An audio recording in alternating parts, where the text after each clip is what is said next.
dès l'affaire réglée, l'Université de Paris avait son rapport au pape. Vous comprenez, enfin, tout de même, c'était les délégués du pape, il fallait qu'ils avertissent le PDG. On ne sait pas ce que le pape a répondu, puisque je vous ai dit, les archives du Vatican, là-dessus, absolument cadenassées, imperméables, on ne peut pas savoir ce qui s'est passé du côté de Rome pour Jeanne. On sait cependant que le roi d'Angleterre, pratiquement le régent Bedford, avait lui aussi envoyé une circulaire, et la circulaire a bien dû venir sous les yeux du pape, où il était rappelé que Jeanne ne se reconnaissait aucun juge sur la terre, vomissant notre Saint-Père le pape, jamais elle n'avait fait ça pour, vomissant notre Saint-Père le pape, le concile et toute l'Église militante. Il y a aussi un petit document dont il faut que je vous parle, c'est une lettre que Cauchon a sollicitée de Bedford, du régent anglais, parce qu'il n'est pas rassuré. Pourquoi n'est-il pas rassuré? Il y a le concile de Bâle qui va se produire, vous le savez, ce concile écuménique, enfin, il y a tout le monde. Par conséquent, il y aura aussi des délégués français, des délégués qui viennent de la part du roi Charles VII. Et il a peur, c'est un lièvre Cauchon, il a peur que les délégués de Charles VII fassent appel de cette sentence en disant c'est pas juste, ça s'est produit à Rouen contre nous, c'est pas une véritable opération religieuse, c'est une opération politique. Alors comme il craint beaucoup, voilà ce qu'il va obtenir en date du 12 juin. Jeanne a été brûlée le 30 mai et le 12 juin 1431, Bedford, Henri VI, va écrire à Cauchon une lettre patente promettant, en parole de roi, que si appel est interjeté de leur sentence devant le pape, le concile général, qui va s'ouvrir à Bâle, ou autre part, je ne sais pas ce qu'il veut dire ça, ou autre part, le roi d'Angleterre agira et fera agir ses ambassadeurs et messagers en cour de Rome et au concile. Et le roi ajoute à nos propres coûts et dépens. Ça veut dire que Cauchon avait dit à moi, en tout cas, hein, s'il y a des ennuis, il ne faut pas payer. Oui, c'est d'accord, il ne payera rien. Ils sont drôles, vous savez, ces théologiens qui ont affecté de considérer que le pape, c'était quelqu'un devant lequel Jeanne devait se prosterner, qui ont voulu beaucoup à Jeanne parce qu'elle avait dit Dieu premier servi. Et savez-vous ce qui va se passer à Bâle? On va tous les retrouver, le beau-père Thomas de Courcelles, le Pierre Maurice, le Nicolas Midi et tous les autres. Ils vont carrément déposer le pape. Le schisme va recommencer. Dans mon premier exposé, je vous avais raconté ce qui s'était passé misérablement pendant 39 ans, enfin près de 40 ans, où il y avait des papes rivaux. Et bien de nouveau, ça va être les gens de l'Université de Paris qui vont trouver que ce pape ne leur plaît plus, ils vont le déposer, vont mettre à la place un autre qui s'appelle Félix V. Alors vous imaginez, ça va recommencer les excommunications. Et il y en a une dont j'ai lu le texte qui m'amuse particulièrement, c'est que le pape de Rome, qui est furieux du nouveau pape qu'on a fabriqué à Bâle, qui s'appelle Félix V, va déclarer dans une encyclique d'excommunication que ce pape-là est le jouet des enchanteurs et des sorcières. Enfin, c'est une vraie Jeanne d'Arc, ce pauvre Félix V. Ce qui n'empêchera pas le Thomas de Courcelles, que vous avez vu, qui voulait qu'on torture à Jeanne, de happer un chapeau de cardinal auprès du nouveau pape. Enfin, c'est du très joli monde, tout ça. On ne va plus parler de Jeanne pendant très longtemps. Pendant 18 ans, il n'en est en somme plus question. Et elle disparaît, quoi. Elle est brûlée, est enfumée, on n'en parle pas. On en parle quand même à Orléans. Les gens d'Orléans lui ont conservé un souvenir fidèle, respectueux, et il y a un mystère, comme on disait à l'époque. Un mystère, c'était une pièce religieuse qui se jouait sur le parvis de la cathédrale avec 24 000 vers. Le mystère de la délivrance d'Orléans. Ça vaut rien, naturellement, c'est touchant, parce qu'on voit que les gens d'Orléans ont conservé un bon souvenir de Jeanne, mais ils l'ont un peu arrangé, un peu transfiguré, Jeanne. Quand on l'avait vue arriver à Chinon, vous savez, c'était la pauvre petite paysanne avec sa robe rouge, après elle était devenue Jeanne d'Ulysse, très noble. Alors dans le mystère, dont je n'ai pas lu, je dois dire, les 24 000 vers, mais j'ai vu un résumé, il y a ceci, Jeanne parle et dit en vers, quant à l'hôtel de mon père, l'hôtel de son père, c'était la misérable baraque de Rémy, quant à l'hôtel de mon père, il est en pays barrois. Oui, il faut que ça soit Jeanne, une Jeanne de bonne compagnie maintenant. Ça, c'est pas intéressant. Mais ce qui est intéressant, c'est un incident qui va se produire à deux reprises, en 1436 et en 1439, une Jeanne d'Arc qui reparaît. Il faut nous mettre dans la psychologie de l'époque. Hein. À ce moment-là, les gens vivent souvent dans une atmosphère de miracle, ils croyaient à la présence des anges. Et puis même si on ne fait pas allusion à ce sentiment religieux, quand quelqu'un a beaucoup marqué, lorsqu'une grande personnalité a apparu puis a disparu, les gens, quelquefois, sont prêts à croire à une résurrection, à un retour mystérieux. Je me rappelle le film Viva Zapata, je ne sais pas si vous vous souvenez, bien à la fin de Viva Zapata, Zapata, qui était un révolutionnaire très noble, un révolutionnaire mexicain, il a été tué. Bon. Et bien, la dernière image du film, c'est Zapata qui reparaît, paraît-il, dans la montagne sur un cheval blanc, et les paysans sont sûrs qu'il est là. Eh bien, en 1436, il y a des gens qui se sont dit, il paraît que Jeanne est revenue. Il y avait deux explications, ou bien Jeanne était ressuscitée par le bon Dieu, ou bien alors il y avait eu substitution. Et aujourd'hui encore, il y a des, je ne dis pas des historiens, je dirais plutôt des commerçants, enfin des industriels, qui reprennent cette histoire pour dire il y a peut-être eu substitution. À la dernière minute, Dans la fumée, comme ça, on a mis quelqu'un d'autre à la place de Jeanne. Ça ne tient absolument pas debout, c'est pas vrai. Mais il s'est produit tout de même quelque chose, quelqu'un qui s'est fait passer pour Jeanne à 2 reprises, en 1436 et la même en 1439. Quoi donc? C'est une fille sur laquelle on n'a pas beaucoup de renseignements, qui s'appelait Claude. Son nom de famille, on ne sait pas. Claude. Et cette Claude s'est mise en mai 1436 en rapport avec les frères de Jeanne. Déjà, je vous ai indiqué ce que je pense des frères, hein, c'était des parasites, comme le père du reste. Et les frères de Jeanne, qui ont une entrevue avec cette Claude dans les parages de Metz, on sait même où exactement, reconnaissent dans cette fille Claude leur sœur Jeanne, parce qu'ils ont l'impression qu'on peut faire des sous avec elle. Alors on voit arriver le frère Jean, qui est l'aîné, hein, vous savez, il s'amène en 1436, c'est au mois de juillet 1436 à Orléans, porteur de lettres de sa sœur Jeanne la Pucelle, qui est revenue. Comme on n'a pas les lettres, on ne sait pas s'il dit ma sœur a été ressuscitée ou bien ma sœur a été substituée au dernier moment, toujours est-il, elle est là, vous savez, je peux la faire venir. La fille, ça ne risquera pas à venir cette première fois, en 1436. Et le Jean va aller trouver le roi à Loches et il lui apportera des nouvelles de la Pucelle. Et il va revenir à Orléans un peu déconfit en disant le roi m'avait promis qu'il me donnerait 100 francs, et puis quand je me suis présenté chez le trésorier, j'ai eu que 20 francs, alors je vous demande, vous, Jean d'Orléans, de me faire le complément, c'est-à-dire 80 francs, 80 livres, comme on disait à l'époque. Je crois que les gens d'Orléans sont un peu méfiants parce qu'ils lui donneront simplement 12 livres pour lui permettre de refluer dans la direction de son Don Rémy. Mais en 1439, cette Claude qui a changé de nom, qui se fait maintenant appeler Jeanne, et qui s'est mariée, on sait même où, elle s'est mariée à Arlon, qui est aujourd'hui en Belgique. Elle a épousé un seigneur des Armoises, Jeanne des Armoises, dont elle a eu 2 fils, elle ne va pas le dire, elle va le dire à personne. Cette fois, en 1439, elle s'amène personnellement à Orléans, elle dit « je suis Jeanne ». Et la chose tout de même stupéfiante, mais où il faut croire que cette femme, avec une ressemblance quelconque avec Jeanne, enfin, devait ressembler à Jeanne, c'est qu'il n'y a pas seulement les frères qui la reconnaissent, les frères sont dans le coup pour l'escroquerie, mais c'est que les gens d'Orléans vont la reconnaître.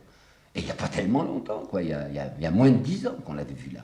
Grande fête en l'honneur de cette femme qui va du reste récolter 240 livres, qui est une somme énorme pour l'époque. Elle va rester 2 mois entourée de grandes festivités à Orléans.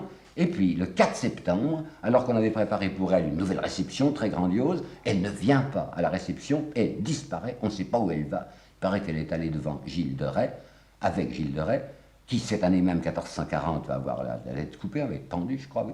Et elle va aller ensuite au Parlement de Paris, et là, devant le Parlement de Paris, qui est devenu maintenant tout à fait royaliste, naturellement, et bien devant le Parlement de Paris, elle avouera, oui, bien sûr, je suis une menteuse, oui, j'ai essayé un coup, et je me suis fait passer pour Jeanne d'Arc.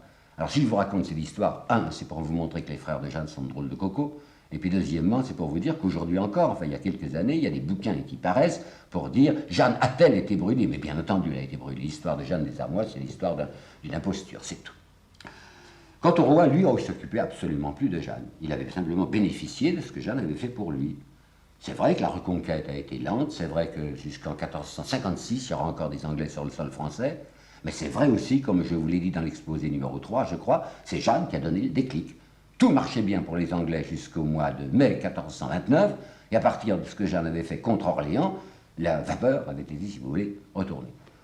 En fait, tout a été gagné parce que le roi espérait depuis si longtemps, à savoir détacher le duc de Bourgogne, le Philippe le Bon, des Anglais. Et bien, ça y est, en 1435, oui, je dis bien, le duc d'Orléans abandonne les Anglais. En 1436, le roi rentre à Paris. Il mettra du temps pour reconquérir la Guyenne, parce que je vous ai dit que les gens de la région de Bordeaux, ils aimaient bien les Anglais, il y avait toutes sortes de rapports économiques, ça payait gagner de l'argent avec les Anglais.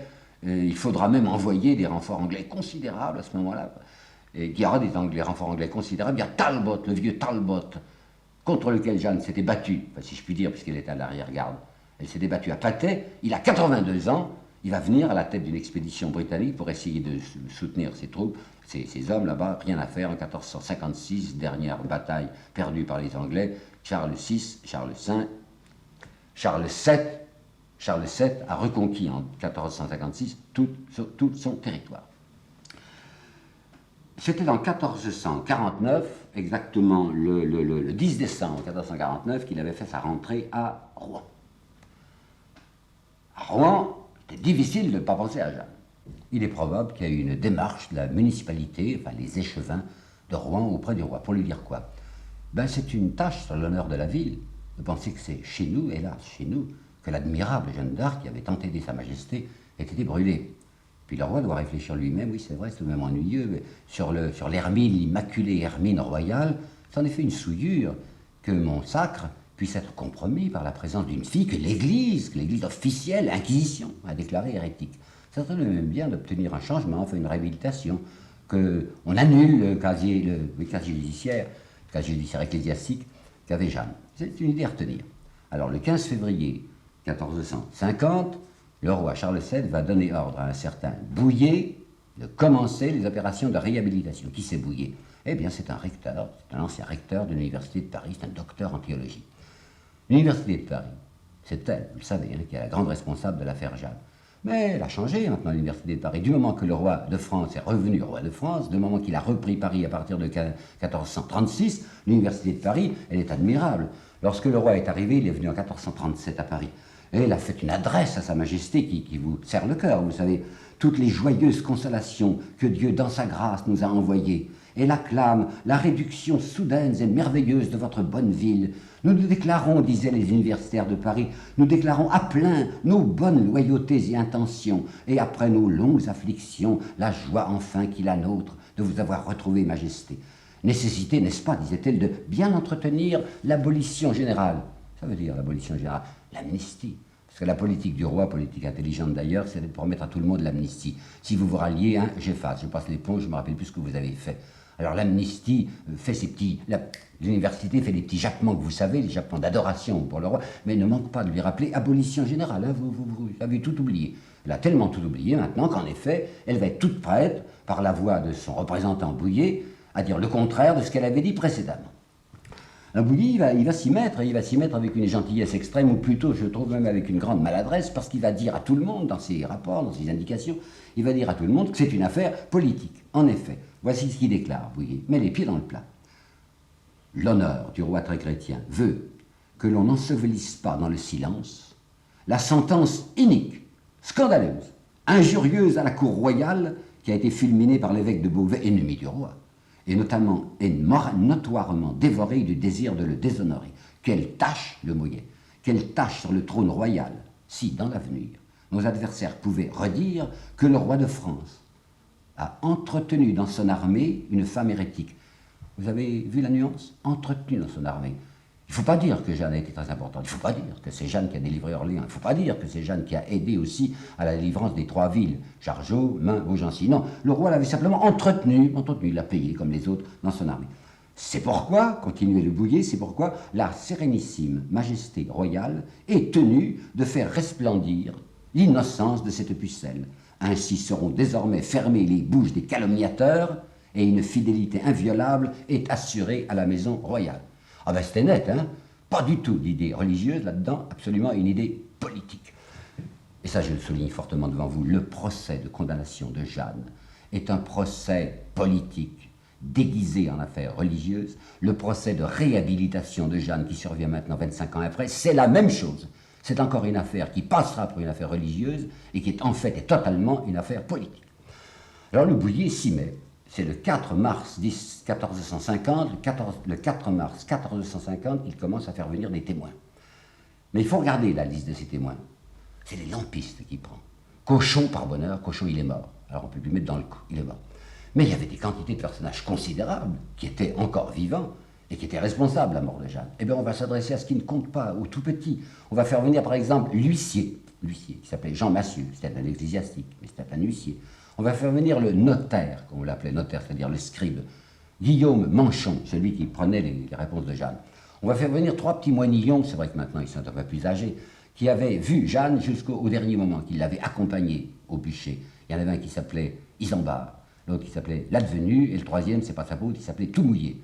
Eh bien, l'Advenu, les Isambard et le Tout Mouillé, ils vont être là pour dire « Ah, elle était magnifique cette Jeanne », exactement le contraire de ce qu'ils avaient dit précédemment. Et puis le 5 mars au matin, c'est-à-dire le 2e jour des interrogatoires, c'est Beaupère qui apparaît. Ça c'est autre chose, pas un lampiste, hein, Beaupère. Beaupère c'est devenu quelqu'un d'ultra considérable, vous avez vu déjà le nombre de canonicats qu'il cumulait. Qu'est-ce qu'il vient faire à Rouen? Ben justement, il avait reçu des canonicats du temps de l'invasion, de l'occupation anglaise, et il vient demander, très humblement, à Sa Majesté Charles VII, de lui confirmer les bénéfices que les Anglais lui avaient donnés. D'accord, tous les bénéfices que vous voudrez, c'est très bien. C'est mon beau-père. C'est un monsieur, et puis il est tout le temps en rapport avec Rome. Alors il fait une déposition extrêmement brève, où lui, pour une fois, lui ne recule pas. Lui ne dit pas le contraire de ce qu'il avait dit autrefois. Il dit même quelque chose d'assez intéressant. Il dit, oh, cette Jeanne, vous savez, elle était subtile. Hein. Je l'ai vue devant moi. Elle était d'une subtilité féminine, dit-il. Bon, on voit que c'est un misogyne. Subtilité féminine. Et puis il fait une déposition très très très courte, et stop, plus rien.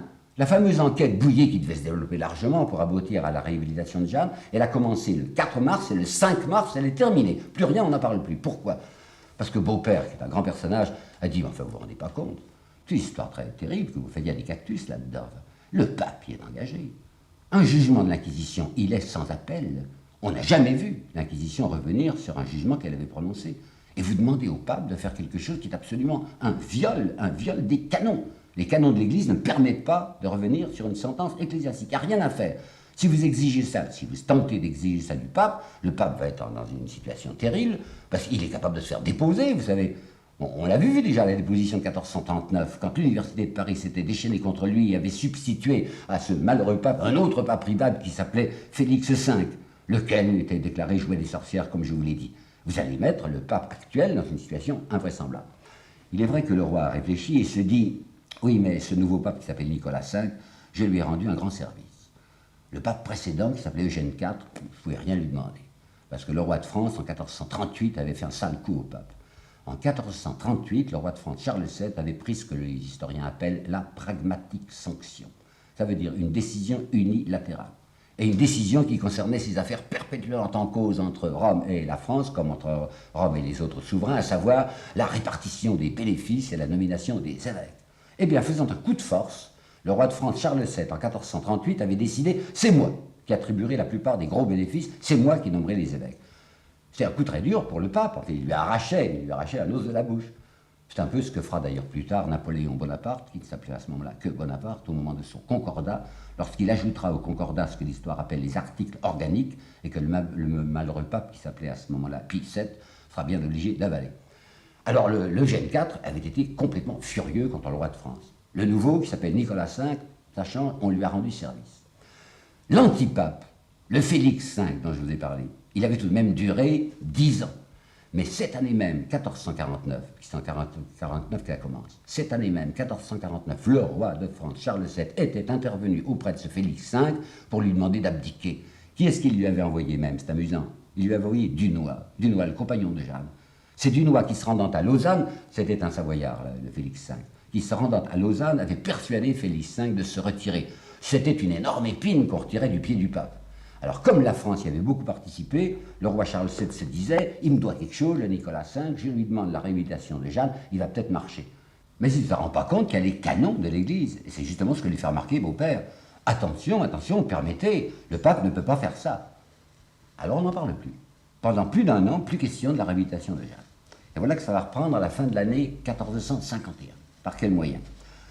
Ben, le nouveau pape, Nicolas V, il est très préoccupé de cette histoire de la pragmatique sanction. Je vous rappelle, c'est une chose que le roi avait pris sous son bonnet et l'Église ne l'avalait pas. Alors le roi va recevoir un légat qui s'appelle d'Estouteville, le cardinal d'Estouteville, que le pape lui envoie. Le pape avait cru qu'il avait fait un très bon choix parce que, d'une part, d'Estouteville était un Français, d'autre part, il était même apparenté au roi. C'était un cousin issu de Germain de Sa Majesté Charles VII. Mais Charles VII, qui se doute très bien de ce que vient faire d'Estouteville, c'est-à-dire discuter avec lui du coup de la pragmatique, ne veut pas le recevoir. Et l'agrément, vous savez ce qu'on appelle l'agrément en termes diplomatiques. Quand quelqu'un est nommé ambassadeur ou ministre dans un État, il faut recevoir l'agrément, c'est-à-dire l'autorisation, l'accueil favorable que doit faire l'endroit où on envoie l'émissaire. Ben, le roi de France n'avait pas été consulté.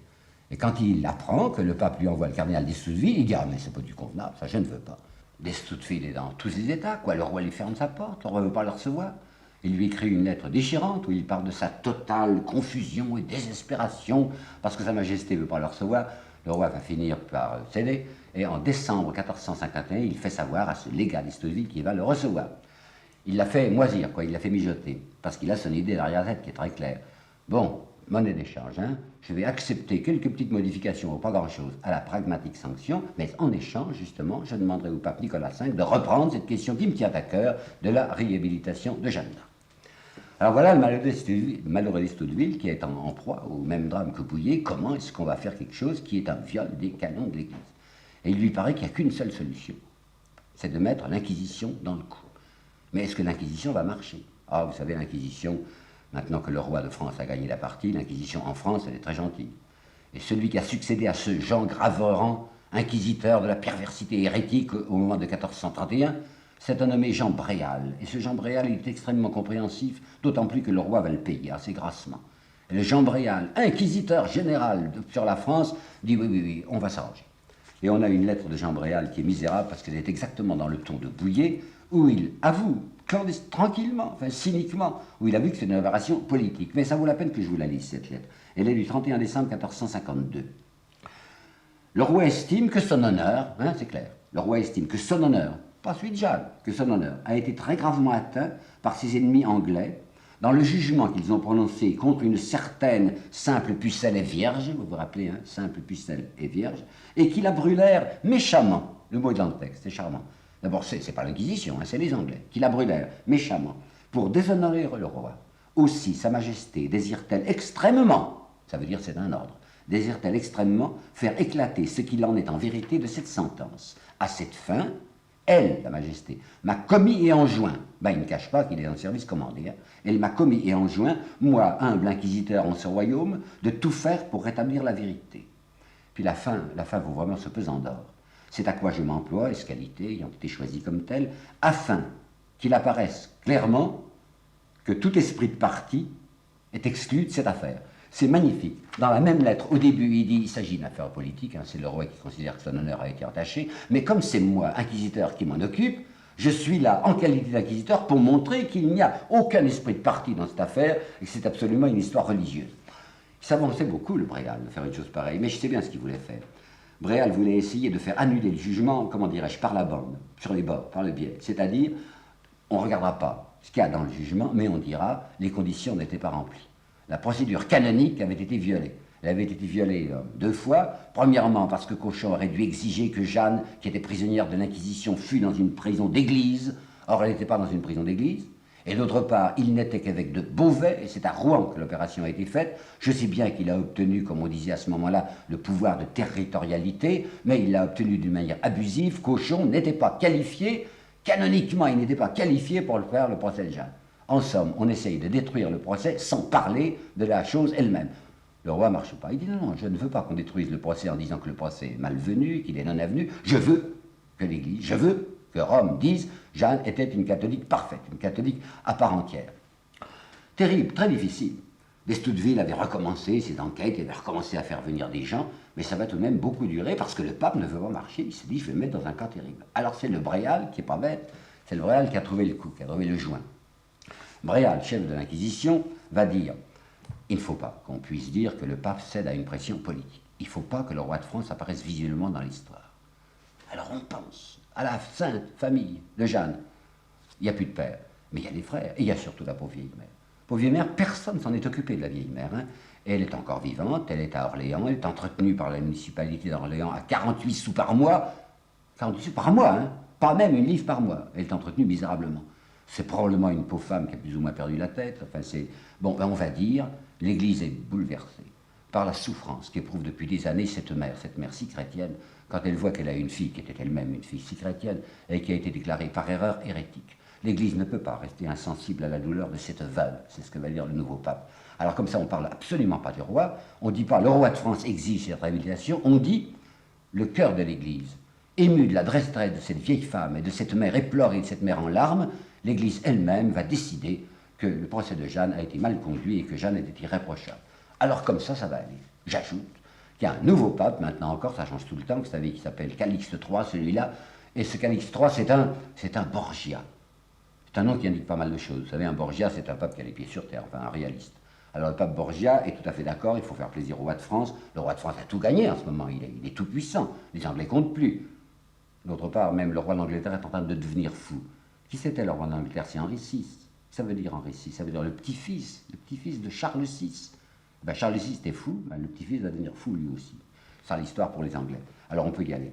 Alors le 11 juin 55, Calixte III, le pape, donne ordre d'instruire la cause, et je cite les textes mêmes du pape Calixte III, car l'Église se doit de se montrer compatissante envers une veuve. Avec ceci à la fin, il faut instruire la cause, et rien, n'y doit être inspiré que par le pur souci de la foi. on croirait entendre cochon. Vous savez, quand Cochon, quand à Jeanne, il disait c'est parce que l'honneur du Christ ou le corps mystique du Christ a été entaché par cet hérétique. Eh bien, le pape prend la suite en sens inverse, si vous voulez. Alors, on va assister à une chose pitoyable dont les gens qui veulent bien se laisser bourrer le crâne disent que c'est admirablement émouvant. C'est la scène de Notre-Dame de Paris, du 7 novembre 1455. Ce jour-là, dans l'église Notre-Dame de Paris, on va faire venir la pauvre vieille maman de Jeanne, qui est soutenue par ses frères, qui ne sait pas de quoi il s'agit, et on lui demande de lire un texte, elle ne sait pas lire, alors il faudra qu'elle répète, et elle va lire, elle va répéter, comme elle pourra, un texte de supplique au pape pour la réhabilitation de sa fille. Et on nous dit, cette malheureuse mère était tellement bouleversée qu'elle n'a pas pu continuer la lecture du texte et qu'il a fallu qu'un chanoine se substitue. En réalité, elle était toute perdue, elle ne savait pas de quoi il s'agissait, on l'a retransportée à la sacristie et puis quelqu'un a achevé la lecture. Cette pauvre église Notre-Dame de Paris, hein, qu'est-ce qu'elle en aura vu tout de même? Quand je pense que le Te Deum qui avait été chanté en 1420 pour dire c'est merveilleux le traité de Troyes, le futur roi de France sera en même temps le roi d'Angleterre, Te Deum à Notre-Dame de Paris. Puis après, il y avait eu le couronnement d'Henri VI à Notre-Dame de Paris, d'Henri VI d'Angleterre. Puis après, en 1437, toujours à l'église Notre-Dame de Paris, il y aura l'arrivée du roi, Charles VII, qui reconquiert sa province, son royaume, qui reconquiert Paris. Alors tout le monde chante Te Deum, et les cloches sonnent. Ouais, elle en verra des choses jusqu'à ce qu'elle voit le sacre de Napoléon Ier, et qu'elle voit aussi le baptême très solennel du fils de Napoléon III, pauvre Notre-Dame de Paris. Alors ça y est, ça va marcher, on termine l'enquête assez rapidement, une enquête qui est une enquête absolument dirigée, où les gens savent ce qu'ils doivent dire. Du reste, d'Estouteville avait fait, et il avait fait en 27 articles une série de questions auxquelles devaient répondre les témoins, et les questions se terminaient, j'ai vu ça dans le Documomène, par « ce fut ainsi et c'est vrai ». Ça veut dire que les témoins savaient d'avance ce qu'ils devaient dire. On ne peut pas imaginer un procès dirigé plus parfait. Si bien que la valeur de ce procès est à peu près nulle. Quand on voit les gens de Rémy raconter des blagues comme ceci, l'enquête qu'avait fait M. Cochon en 1431, ça a été une telle déception pour lui qu'il n'a même pas voulu payer les frais de voyage de ceux qui avaient enquêté. Une déception, mais je vous ai dit la dernière fois, je vous ai dit tout ce qu'on avait rapporté de Dorémy, et Dieu sait qu'on avait rapporté des vacheries contre Jeanne, quand on avait raconté qu'elle avait habité dans un bordel, et qu'elle avait servi dans le bordel, et que c'était pour ça que le jeune homme n'avait pas voulu l'épouser. Voilà ce qu'on avait trouvé à Dorémy. Seulement maintenant qu'il faut dire le contraire, alors on raconte des tas de choses sur Jeanne, et on va raconter surtout, alors la fin de Jeanne, c'était une chose tellement admirable, c'était vraiment la mort du Christ. Alors on ajoute des quantités de petits détails, qu'elle a crié 7 fois Jésus, alors qu'elle avait hurlé Jésus, vous savez comme on appelle au secours au moment où le souffle avait pris sur elle. Pourquoi 7 fois? Parce qu'elle est 7 paroles du Christ. Parce que vous savez bien que dans l'Évangile, y apparaît-il un centurion qui a été converti brusquement en disant « Nous avons crucifié le Fils de Dieu ». Et bien maintenant, on va inventer qu'il y a le secrétaire du cardinal de Winchester et qu'il y a le bourreau lui-même qui, le soir, est venu au couvent des Dominicains et qui a dit « C'est affreux, on a brûlé une sainte ». Il paraît, il y a des gens qui disent que dans la fumée qui s'est élevée sur le brasier de Jeanne, on a vu distinctement écrit le mot « Jésus ». Il y a un moine, je ne sais plus si c'est l'advenu ou tout mouillé, qui dit « J'ai pas vu moi, mais on m'a affirmé que, au moment où Jeanne est morte, une colombe blanche est sortie du bûcher. » C'était le Saint-Esprit, mais c'était un esprit surtout plutôt royaliste que céleste, parce qu'il volait du côté de la France, le Saint-Esprit. Et on va même faire tenir à Jeanne des propos qu'il n'est pas sûr qu'elle ait tenus. Dans la dernière admonestation publique, celui qui lui parlait aurait, paraît-il, attenté à l'honneur du roi. Alors il lui a coupé la parole, et il a dit, paraît-il, « Il n'est pas de plus noble chrétien au monde que mon roi Charles VII. » Le 7 juillet 1456, le pape prononce sa sentence, dans laquelle il déclare que les procès de Rouen sont nuls, sans valeur et sans effet. Je trouve que le sans effet est assez joli, comme si la combustion de Jeanne n'avait pas eu lieu. Mais c'est pas ça qu'il veut dire le pape, sans effet sur l'honneur du roi. Et proclame, dit le pape, proclame que Jeanne n'a contracté aucune note d'infamie, qu'elle en sera et qu'elle en est dorénavant lavée. Il n'y a pas un mot là-dedans qui soit à l'honneur de Jeanne. Pas un mot disant qu'elle était inspirée. Pas un mot disant qu'elle était chargée de mission par Dieu. Les éloges, zéro. Simplement, on lui décerne avec une certaine mauvaise humeur, et parce que tel est l'ordre du roi de France, on lui décerne un certificat de bonne vie et mœurs, et les dites catholiques d'appellation contrôlée. Je vous répète, pas d'éloge, mais l'Église fera mieux la prochaine fois, c'est-à-dire dans 500 ans.